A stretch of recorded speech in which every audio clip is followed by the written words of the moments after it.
Dimanche 31 juillet 2022, bonjour à tous et merci de regarder RTI 1. Vous suivez le 6h30. Après sa visite d'État en Afrique du Sud, le président de la République est de retour à Abidjan. Il est rentré samedi soir. Alassane Ouattara a fait le bilan de sa visite et s'est réjoui des entretiens fructueux avec son homologue sud-africain. Le chef de l'État s'est aussi prononcé sur la signature de 6 nouveaux accords de coopération, des accords qui permettront de renforcer davantage les relations et le partenariat entre la Côte d'Ivoire et l'Afrique du Sud. Et puisqu'on parle de l'Afrique du Sud, la Côte d'Ivoire rend hommage à Jessie Duarte, la secrétaire générale par intérim de l'ANC décédée en début de mois. Madame Kandia Camara a, au nom du chef de l'État, pris part aux obsèques de la défunte militante anti-apartheid. Les deux femmes politiques s'étaient déjà rencontrées en 2018 à Johannesburg. La ministre des Affaires étrangères était alors secrétaire générale du RDR. Toutes les deux avaient œuvré pour l'amélioration et le renforcement des liens d'amitié et de coopération politique entre les deux parties. On s'intéresse maintenant aux activités du Premier ministre dans la commune d'Abobo. Sinon, la commune d'Abobo aura bientôt son centre hospitalier et universitaire. Ce sera le plus important de la sous-région ouest-africaine. Le Premier ministre Patrick Achi a procédé hier samedi à la pose de la première pierre de l'édifice qui sera un hôpital hautement spécialisé. D'un coût de 80 milliards de francs CFA, il sera bâti sur un hectare de 18 hectares et à terme, il aura une capacité de 600 lits. On regarde le compte-rendu d'Alexis Outraogo. Voici le futur CHU d'Abobo. L'ouvrage sanitaire sera le plus grand du pays, avec une capacité d'accueil de 600 lits et un accent particulier à la santé du couple mère-enfant. Ce samedi, dans la commune d'Abobo, le Premier ministre a procédé à la pose de la première pierre de l'édifice, au grand bonheur des populations. Je suis vraiment dépassé par l'acte que le président Alassane Ouattara pose. Il faut dire qu'il a changé le visage de ce pays, du pays de la Côte d'Ivoire. Si on a un ça va tout nous arranger. On ne va pas dépasser beaucoup pour aller loin. La santé est l'alpha et l'oméga de tout développement. Merci, Monsieur le Président, pour tout ce que vous faites pour la population de la Côte d'Ivoire et singulièrement pour la population de la commune d'Abobo. Ça permet de prendre en charge les malades qui sont évacués de l'Est, à Bangourou, Bondoukou, Bouna, Agboville et même ceux qui viennent de l'autour du Nord. Infrastructure à la pointe de la technologie, le centre devrait renforcer le dispositif hospitalier universitaire dans le pays, conformément à la volonté du chef de l'État. Cet établissement était attendu par Abobo et les Abobolais.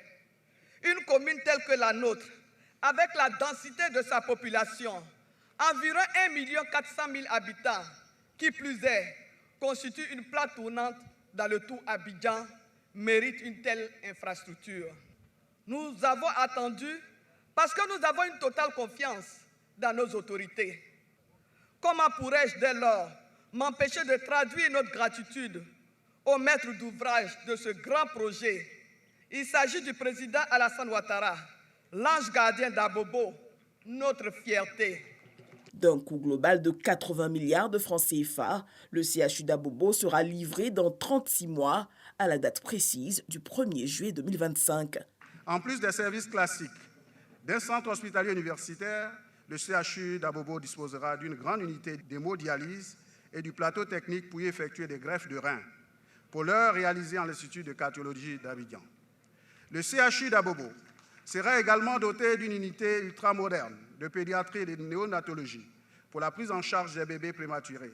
Ce sera le plus important centre de pédiatrie de la sous-région ouest-africaine. Le CHU disposera de 5 autres pôles dans les pôles tête et cou, ostéo-articulaire, abdomen, médecine générale et infectieuse. Il y a un peu plus de 60 ans, je vivais moi-même ici à Abobo et à Bobo à Keïkwa. De ma tendre enfance, quelquefois malade, le centre de soins le plus proche d'Abobo était une clinique près du cinéma Roxy à Adjamé. la providence et le hasard du destin a voulu que je sois là, dans cette fonction, au moment où on pose un acte si important pour transformer la vie des gens, améliorer la qualité de leur santé, presque une génération seulement après nous. Cette action volontariste pour une santé publique plus efficace, avec des plateaux techniques de meilleure qualité, mieux répartis sur notre territoire et des personnels plus nombreux et mieux formés, trouve son prolongement dans notre plan national de développement 2021-2025, avec un montant cumulé de plus de 1 000 milliards de francs CFA pour les projets en faveur de la santé. Le chef du gouvernement exhorte les équipes sur le terrain à la rigueur dans le travail. Patrick Achi a surtout remercié les populations pour leur accompagnement constant à la vision du chef de l'État. Abobo est en chantier, Abobo est en progrès, Abobo sera demain cette cité moderne, fluide, complète, où l'on vivra encore mieux, plus heureux et plus longtemps. Oui, vous avez raison de faire confiance au président de la République, son Excellence M. Alassane Ouattara, et à l'ensemble de son gouvernement.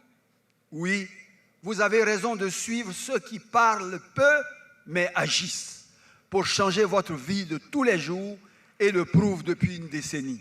Inauguration des CHR d'Aboissou, d'Adjamé, de Daloa, d'Adzopé et San Pedro.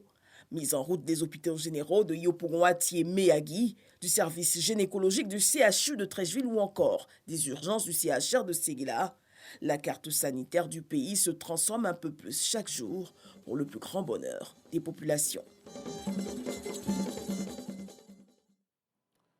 Dans une semaine, ce sera la fête de l'indépendance. Elle aura lieu cette année à Yamoussoukro. Elle sera marquée par un défilé.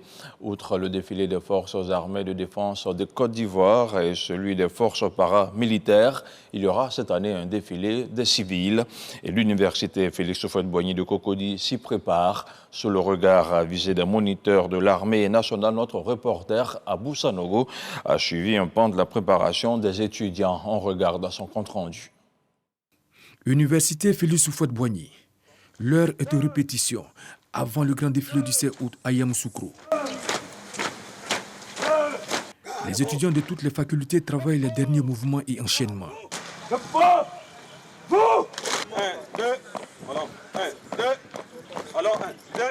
Ici, tout est mis en œuvre pour présenter un bien meilleur visage le jour J. Défilé devant le président de la République, Alassane Ouattara et toute la nation. Tout en honneur pour ses étudiants. Dès que j'ai eu l'information qu'il existait un tel événement, j'y suis venu de bride abattue parce que c'est un honneur de représenter l'université devant les autorités gouvernementales de notre pays. Cela va dans le contexte de non seulement nous former côté civisme et nous éduquer de pouvoir respecter ici les valeurs démocratiques républicaines de notre pays. Mais le début n'a pas été facile. C'est vraiment difficile, parce qu'ils ne sont pas habitués au sport. Mais au fil du temps, ils sont adaptés et ça se passe très bien.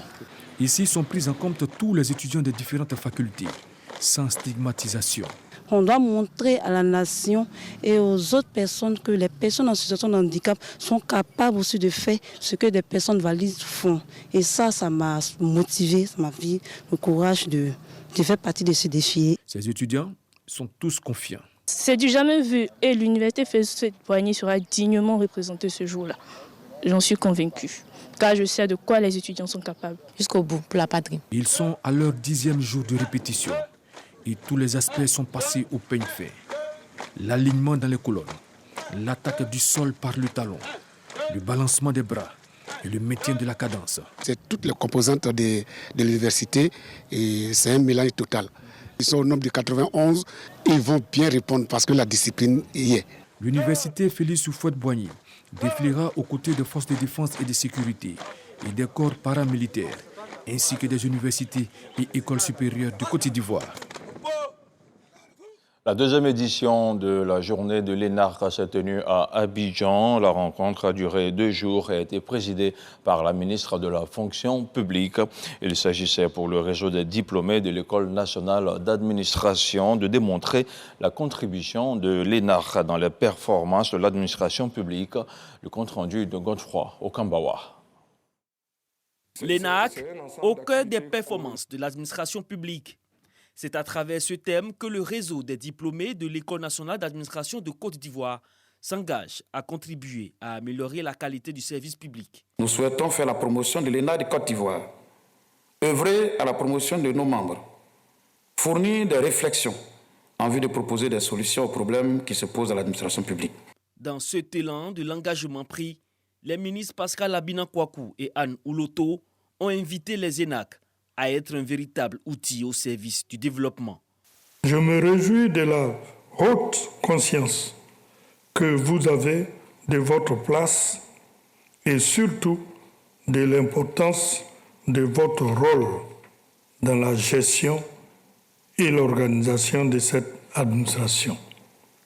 Chers ENAC, il convient cependant de soumettre à votre réflexion l'urgente nécessité pour vous de porter les actions de promotion des valeurs éthiques, citoyennes et républicaines dans la vie des fonctionnaires et agents de l'État, et singulièrement chez ceux qui sont chargés de gérer les affaires publiques. La journée de l'ENAC est à sa deuxième édition. À cette occasion, une conférence a été dite par le directeur général du Trésor et de la comptabilité publique, Jacques Assaouré-Conan, lui-même ENAC et auteur de l'ouvrage « Réinventer le service public, regard de manager ». La localité de Yamoussoukro va abriter la 11e édition du Festi-Roi. L'édition 2022 se tiendra du 1er au 8 août prochain. Seront examinées au cours de ce rendez-vous la création de la Chambre des guides de communauté et celle des leaders religieux. On en parle avec Issa Chonayo. Le Festival international de la route des reines et des rois, Festi-Roi de retour après 8 ans d'absence. L'information est donnée par le professeur Amoy Hubin, initiateur du festival. En invitant l'État à se pencher encore une fois sur la nécessité de créer une chambre des guides spirituels et des leaders religieux, c'est de faire en sorte que cette plateforme constitue un organe consultatif, car en fait nous sommes dans un État laïque. Et un État laïque ne peut peut-être pas créer une chambre des guides religieux, mais en qualité de chambre consultative, c'est possible et nous souhaitons de tout cœur que cela soit. Cette année, le festival ouvre une lucarne sur les chefs des communautés et les guides religieux. Avant, les rois, dans leur prise de décision, consultaient les prophètes. Il y avait l'harmonie. Et nous pensons que la Côte d'Ivoire en a vraiment besoin. Et c'est pourquoi nous ne ménageons pas d'efforts pour contribuer à la mise en place de cette chambre. Cette initiative, ça vient compléter.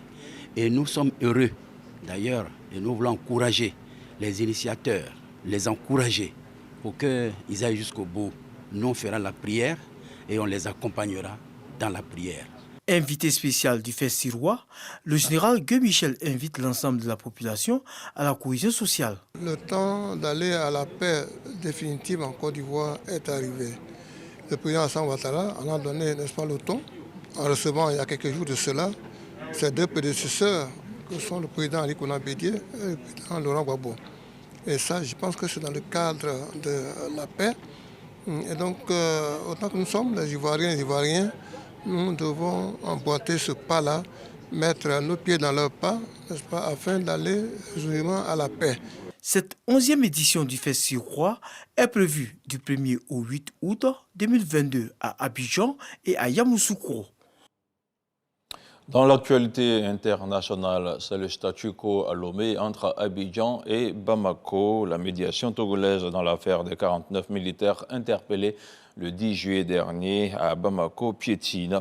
Pour libérer les 49 militaires ivoiriens, la junte demande que la Côte d'Ivoire exprime officiellement des regrets.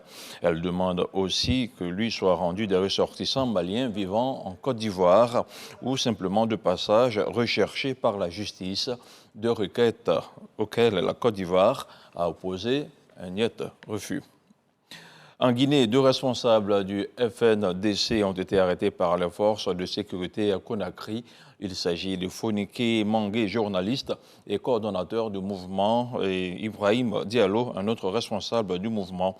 Ils ont été transférés hier samedi au siège du haut commandement de la gendarmerie à Kaloum. En face, le FNDC exige la libération de ses leaders. Le mouvement menace de redescendre dans la rue pour la satisfaction de ses revendications légitimes. Et voilà, c'est la fin de ce point d'information. Merci de rester sur RTI 1. L'info continue sur le www.rti.ci.